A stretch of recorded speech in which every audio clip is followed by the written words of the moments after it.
আমরা একটা বিষয় বুঝলাম যে আল্লাহর রসুল মানুষ ছিলেন। দ্বিতীয় নাম্বার, রসুলগণ আমাদের মতো কোনো সাধারণ মানুষ না, তিনি হচ্ছেন মহামানব। এই গোটা মানব জাতির মধ্যে সর্বশ্রেষ্ঠ মহামানব হচ্ছেন নবী মুহাম্মদুর রাসূলুল্লাহ সাল্লাল্লাহু আলাইহি ওয়াসাল্লাম। ওনার সমকক্ষ কোনো নবী নাই, কোনো রসুল নাই, ওনার সমকক্ষ পৃথিবীর কোনো মানুষ হতেই পারে না।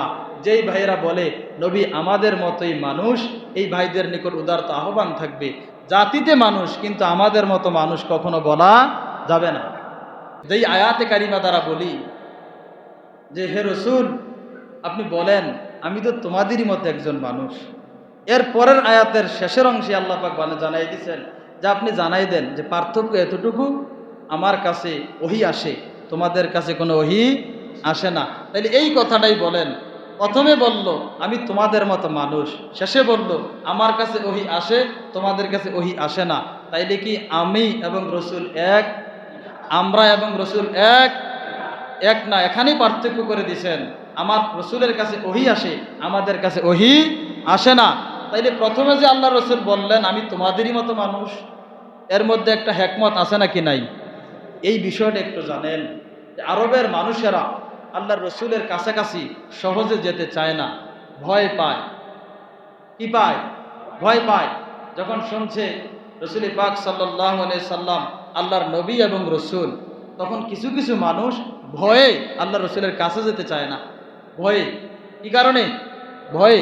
তখনই আল্লাহ পাক আয়াত নাজিল করছেন, এ রসুল আপনি তাদেরকে বলেন তোমরা ভয় পাইও না, তোমরা যেমন মানুষ আমিও তো তেমন মানুষ, তোমরা আমার কাছে আসো। পার্থক্য এখানেই, আমার কাছে ওহী আসে, তোমাদের কাছে ওহী আসে না। সাহাবায়ে কেরাম আরবের মানুষেরা তখন সাহস পাইছে, রসুলের কাছে আসছে। তো প্রিয় ভাই আমার, আল্লাহর রসুল সাল্লাল্লাহু আলাইহি ওয়াসাল্লামকে আমাদের কোনো গুণের সাথে, আমাদের কোনো আকৃতির সাথে রসুলের কোনো গুণ, কোনো আকৃতিকে মিলানো যাবে না। আচ্ছা, এখান থেকে কিছু প্রশ্ন আমাদের দাঁড়ায়। আমরা অনেক সময়, যেমন গতকালকে আমার এক ভাই বলতেছে যে রসুলকে নেতা বলা যাবে না। এবার আপনাদের কাছে বলি, রসুলকে নেতা বলা যাবে কি যাবে না? যাবে, অনেকের অধিকাংশ মত। আর অনেকেই আছেন একটু চুপ আছেন, ঠিক না? আচ্ছা, এবার আপনাদের কাছে আমি একটা আয়াত পড়ি, সূরাতুল বাকারার এই আয়াতে কারিমা আপনাদের সামনে পেশ করি, দেখেন। ইয়া আইয়ুহাল্লাযীনা আমানু লা তাকুলু রাঈনা ওয়া কুলু যুরনা ওয়াসমাউ। এই আয়াতে কারিমায় আল্লাহ পাক বলছেন, হে আমার ইমানদার বান্দা বান্দিরা, তোমরা আমার রসুলকে যখন ডাকবা তখন রাঈনা বলে ডেকো না, বরং তোমরা বলো উনজুরনা ওয়াসমাউ।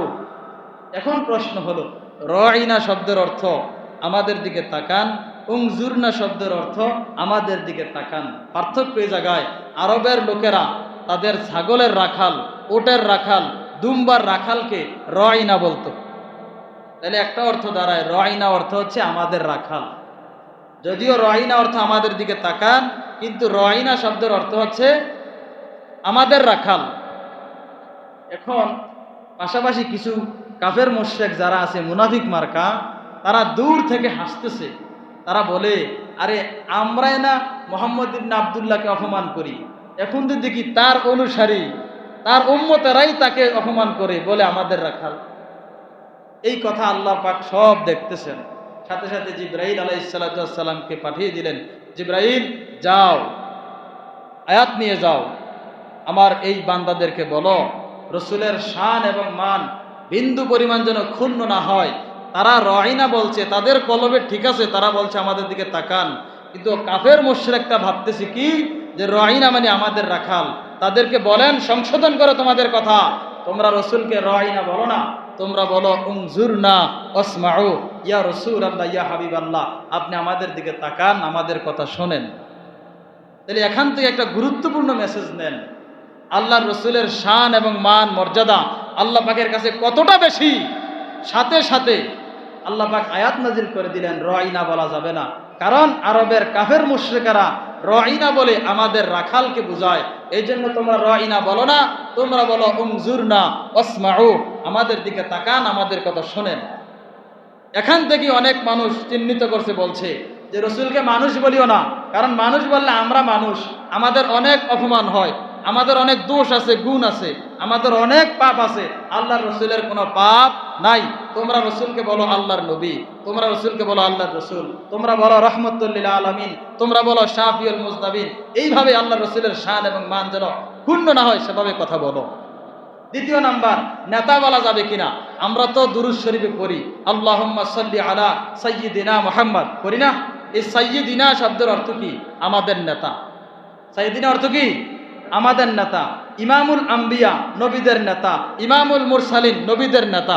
এই যে বাংলায় আমরা শব্দটা বলি আমাদের নেতা, এখন খেয়াল করেন অনেক মানুষ বলে নেতা বলতে আমরা বুঝি জাকারিয়া তাহের সুমন সাহেব রে, নেতা বলতে বুঝি সেলিম সাহেব রে, নেতা বলতে বুঝি শহীদ ভাইয়ের রে, নেতা বলতে বুঝি মেম্বর সাহেবের। এরকম সাধারণ মানুষদেরকে আমরা নেতা বলে সম্বোধন করি। কথাকে ঠিক না বেঠিক? আমরা আমাদের দেশের যারা রাজনীতি করে এমন লোকদেরকে তো নেতা বলি, ঠিক না? এই নেতাদের আদর্শের মধ্যে ভুল এবং গুনাহ আছে নাকি নাই?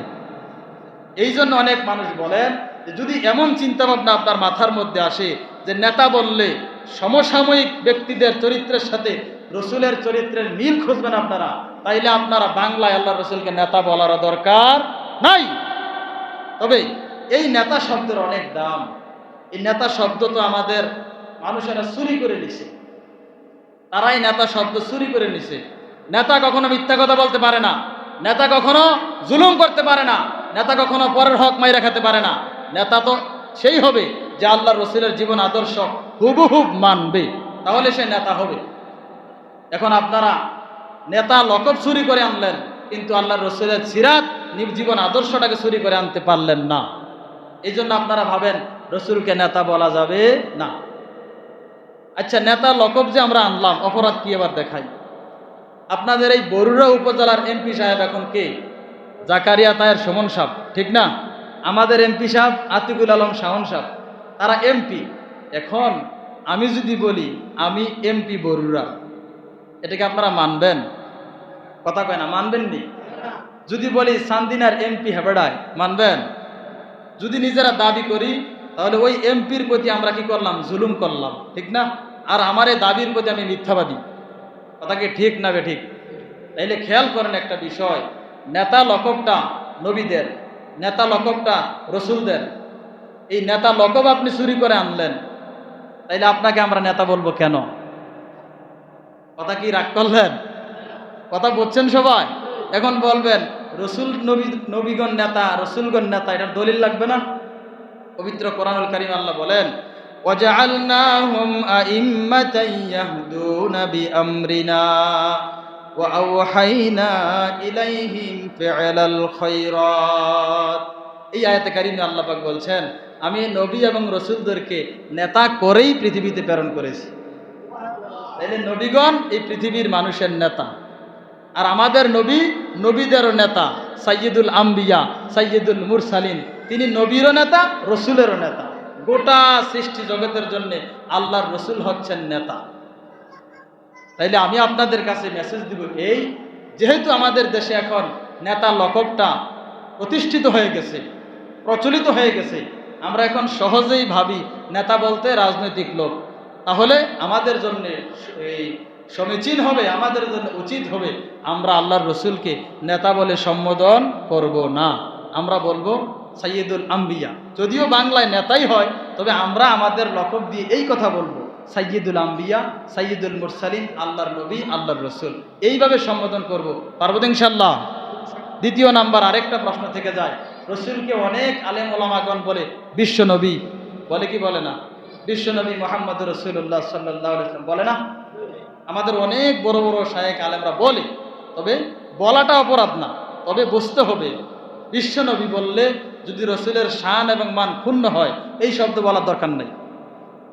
যেমন আপনি বিশ্ব বলতে কি বোঝেন? গোটা দুনিয়াটাই তো একটা বিশ্ব, এটা আমরা জানি না? যেমন বলে বিশ্বকাপ ফুটবল, বিশ্বকাপ ক্রিকেট, এরকম হয় না? তখন যেই যেই দেশগুলোর মধ্যে মানুষ বসবাস করে এই দেশের মানুষ একত্রিত হয়। এক কথায় গোটা দুনিয়াটাকে আমরা কি বলি? বিশ্ব বলি, বলি না? যদি আপনি বলেন যে গোটা দুনিয়াটাই বিশ্ব, আর এই অর্থে যদি আপনি বলেন রসুল বিশ্ব নবী, তাহলে আপনি রসুলের প্রতি জুলুম করছেন। কারণ আল্লাহর নবী শুধুমাত্র এই বিশ্বের জন্য নবী না, রসুল গোটা আল্লাহর রহমত, গোটা সৃষ্টিগুলোর জন্যই নবী। সুবহানাল্লাহ। আল্লাহ বলেন ওমা আরসালনাকা ইল্লা রাহমাতাল লিল আলামিন। আলামিন বুঝেন আপনি? আলম এক বছর, মানে একটা দুনিয়া, এই বিশ্বটাকে বলে আলম। আর আলামিন বলা হয় গোটা বিশ্বজগৎ, মানে আল্লাহর যত সৃষ্টি আছে সমস্ত সৃষ্টি জগৎকে বলা হয় আলামিন। সূরাতুল ফাতিহার শুরুতেই আপনি পড়েন আলহামদুলিল্লাহি রাব্বিল আলামিন। প্রশংসা সমস্ত জগতের যিনি প্রতিপালক সেই আল্লাহ। আল্লাহ বলেন ইয়া রাসূলুল্লাহ, আমি গোটা আলমের জন্য রব, আর আপনি গোটা আলমের জন্য রহমত। আমি গোটা আলমের জন্য আল্লাহ, আপনি গোটা আলমের জন্য নবী মুহাম্মাদুর রাসূলুল্লাহ সাল্লাল্লাহু আলাইহি ওয়াসাল্লাম। মানে আল্লাহর শান, আল্লাহর মান। আল্লাহ হচ্ছেন রব, আর আমাদের নবী হচ্ছেন সাইয়্যিদুল আম্বিয়া সাইয়্যিদুল মুরসালিন নবী মুহাম্মাদুর রাসূলুল্লাহ সাল্লাল্লাহু আলাইহি ওয়াসাল্লাম। আল্লাহ পাকের রুবুবিয়ত যত জায়গায়, নবীর রিসালাতের দায়িত্ব ঠিক তত জায়গা। তাইলে এখান থেকে আমরা বিশ্বনবী শব্দটাও ডিলিট করা দরকার। যেমন আপনাকে সহজ ভাষায় আরো বুঝাই, একজন ব্যক্তি একাধারে ডাক্তার, একাধারে ইঞ্জিনিয়ার, একাধারে একজন রাজনীতিবিদ, একাধারে চেয়ারম্যান, আবার এমপি মন্ত্রী ইত্যাদি গুণে গুণান্বিত। একটা একটা গুণ। এখন কোনো মানুষ যদি তার একটা গুণ নিয়ে বলে, যেমন ইঞ্জিনিয়ার উমুক সাহেব, তাইলে আপনি ইঞ্জিনিয়ার গুণটা বললেন, বাকি গুণগুলো কি ঢাকা পড়ে গেল না? কথা বুঝতে পারতেছি না। আপনি সব গুণগুলো একত্রে বলা সম্ভব না, কিন্তু বলতে গিয়ে আপনি যে কোনো একটা গুণ বলেন, তখন মানুষ চিনে বুঝে, হ্যাঁ ঠিক আছে, কিন্তু তার অন্যান্য গুণগুলো তো ঢাকা পড়ে যায়। আল্লাহর রসুল গোটা বিশ্বের জন্য নবী ঠিক আছে, রসুল ঠিক আছে, বিশ্ব নবী তিনি ঠিক আছে, শুধু এই বিশ্বটা যদি আমরা সাজেস্ট করি তাহলে অন্যান্য জগতের ব্যাপারটা ঢাকা পড়ে যায় না। এই জন্য আমাদের উচিত, আল্লাহ যদি আমাদেরকে শিখাই দেয় আমরা সেই শব্দটাই বলি। আল্লাহ বলছেন রহমতুল লিল আলামিন, আমরা এই কথাটাই যেন বলি যে নবী হচ্ছেন রহমতুল লিল আলামিন, আল্লাহর নবী, আল্লাহর রসুল। এরকম শব্দ চয়ন করে আমরা যেন আল্লাহ রসুলের ক্ষেত্রে কথা বলি। কেন আল্লাহ রসুলের শান এবং মান নিয়ে এতটা সেন্সিটিভ হতে হবে?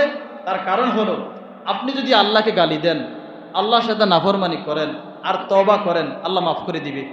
কিন্তু আমার রসুলের শান এবং মানে যদি বিন্দু পরিমাণ কেউ অপমান করে, লাঞ্ছিত করে, আর ওই মানুষ যদি তওবা করে, তার তওবা আল্লাহ পাক কবুল করে না। তার জন্য শাস্তি হচ্ছে দুনিয়ায় মৃত্যুদণ্ড। সে যদি তওবাও করে, ইসলামী শরীয়তের আইন হচ্ছে যে ব্যক্তি আল্লাহর রসুলের শান এবং মান নিয়ে বিন্দু পরিমাণ আঘাত করবে, তার শাস্তি এই জমিনের উপরে সে থাকতে পারবে না, তাকে হত্যা করে জমিনের নিচেই নিয়ে যেতে হবে। এতটা কঠিন আল্লাহ পাক নবীর শান এবং মানের ব্যাপারে। এই জন্য আমার প্রিয় ভাই, আমরা যখনই কথা বলবো রসুলের শান এবং মান আজমত নিয়ে কথা বলার চেষ্টা করব। আল্লাহ পাক যেন আমাদেরকে কবুল করে। সকলে বলি আমিন। ওয়া আখিরি দাওয়ানা আনিল হামদুলিল্লাহি রাব্বিল আলামিন।